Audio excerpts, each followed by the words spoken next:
좀 더 다른 유형의 이야기를 한번 해보려고 합니다. 어떤 사건들이 있을까요? 제가 굉장히 끔찍한 사건 중에 하나가 소위 엄여인 사건이라는 게 있습니다. 2000년 5월부터 2005년 2월 사이에 발생한 사건입니다. 근데 엄여인이라고 하는 한 여인이 주변에 지인들이 죽거나 또는 장애를 갖게 된 사건입니다. 아, 주변 사람들이. 네.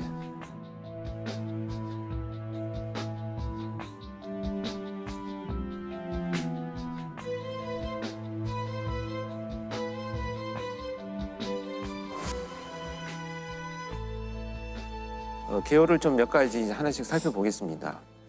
첫 번째 사건은 남편을 살해한 사건인데요. 엄여인은 이제 첫 번째 결혼한 남편의 보험을 3군데나 가입을 합니다.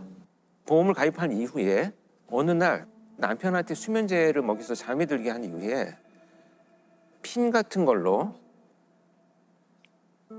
눈을 찔러서 실명을 하게 만듭니다.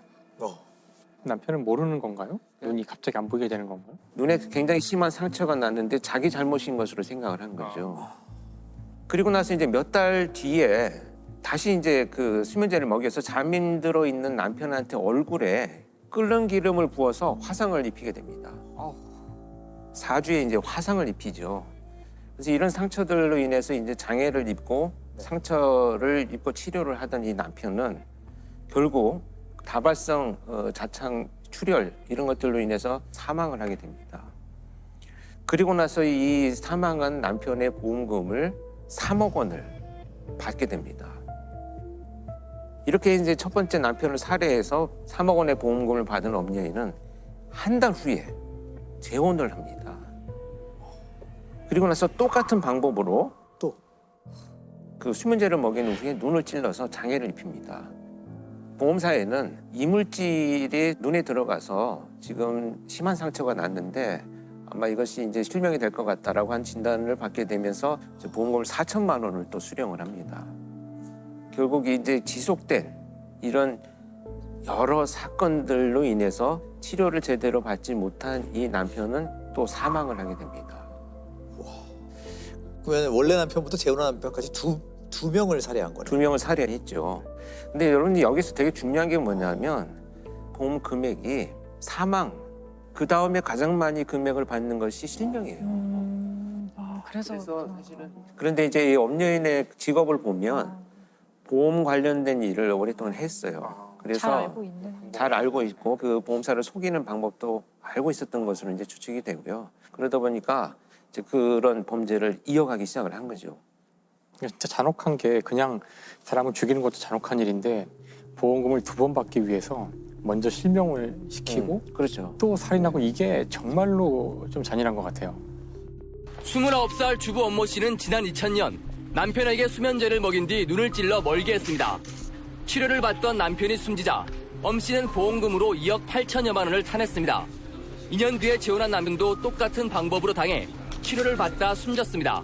남편이 정신질환 좀 있어서 눈 자해하는 거 보고 그걸 생각해내게 된 거였어요. 여기에서 중요한 건 뭐냐면 그동안의 과정에 왜 의문을 제기하지 않았는가를 그렇죠. 살펴봤더니 너무나 지극정성으로 남편을 돌보는 모습을 보여주는 거예요.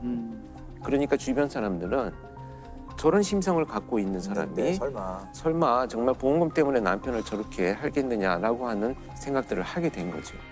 보험사들은 보험금을 2번이나 남편의 죽음으로 그런 약간 데이터들이 공유가 안 되나 봐요. 당시에는 사실 공유가 되지 않았었습니다. 지금은 누가 봐도 의심받을 네, 수밖에 없는 상황이에요. 이 사건은 특히나 가족들의 이의 제기도 없었고 장애로 인한 보험금 수령이었기 때문에 아마도 초기에 발견되지 않았던 안타까운 과정을 겪고 있습니다.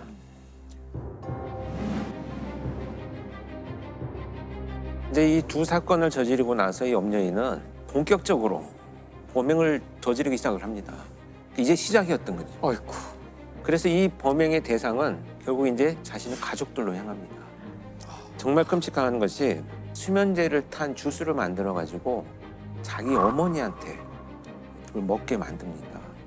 정신을 잃은 어머니의 눈을 주사 바늘로 찔러가지고 또 실명을 시키고 장애를 만들죠. 결국 이제 이 사건으로 어머니가 실명한 보험금 7천만 원을 또 자기가 수령을 하게 됩니다. 그때 사건을 계속 이어갑니다. 지금 사건이 계속 남아 있어요. 어떻게 이럴 수가 있지? 이제 그 친오빠를 대상으로 자행이 됩니다. 수면제를 사용해서 정신을 잃게 만든 다음에 염산을 부어가지고 눈을 실명을 시킵니다. 이때 이제 이 오빠가 치료를 하기 위해서 병원에 입원을 합니다. 결국 친오빠도 살해를 해야 되겠다라고 생각을 해서 입원을 한 병원에 찾아가가지고 링거 호수에 이물질을 넣어서 살해하려고 계획을 했지만 병원에 이제 그 감시 시스템이 잘 돼 있어서 실패를 하게 됩니다. 근데 이 사건은 지금 말씀드린 사건은 이제 범행이 다 끝나고 나서 본인의 자백에 의해서 밝혀진 사건이요. 이게 좀 개요들만 훑어가는데도 너무 분노가 아니고 약간 경악스러운. 여기에서 정말 이제 경악스러운 일이 더 벌어집니다. 다섯 번째 사건이 발생을 하게 되는데요. 그동안의 범행 수법이 유사하게 이루어지다 보니까 이것이 밝혀질 것이 두려워서 수법을 바꾸는 치밀함을 보여주기 시작을 합니다. 오빠와 동생한테 수면제를 먹인 후에 방화를 저질러서 화상을 입힙니다. 그런데 여기에서는 왜 자기가 그 범행의 용의점을 벗어났냐 하면 자기도 그 장소에 있으면서 이제 그 이도가스를 흡입해서 치료를 받거든요. 그러다 보니까 이제 용의선상에서는 벗어나죠. 이렇게 이제 수사망을 벗어나기 시작을 합니다. 그래서 이 사건으로 인해서 결국 총 3억 원의 보험금을 또 자기 앞으로 수령을 합니다. 그래서 온 일가족의 죽음과 장애를 통해서 지금 수억 원의 보험금들을 수령을 하기 시작을 하죠. 20대 후반의 주부가 보험금을 타내려고 첫 남편과 두 번째 남편, 어머니 그리고 오빠의 눈을 차례로 실명시키고 집에 불까지 질렀습니다. 보험 설계사 경력이 있는 엄 씨는 어머니와 오빠 이름으로 보험을 나누어 든 뒤 보험금을 모두 가로챘습니다. 제가 그랬을 거라고 생각 안 했었고요.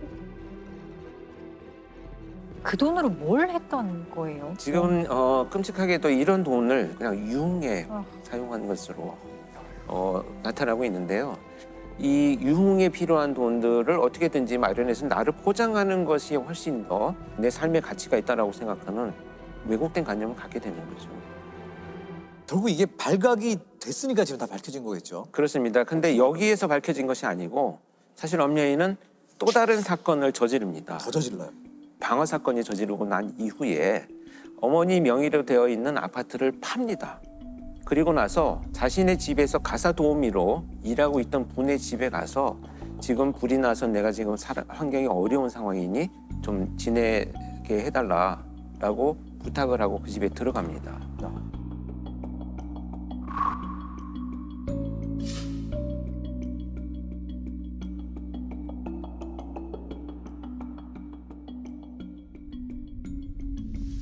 강 씨의 집에서 거기에서 또 방화 범죄를 저지릅니다.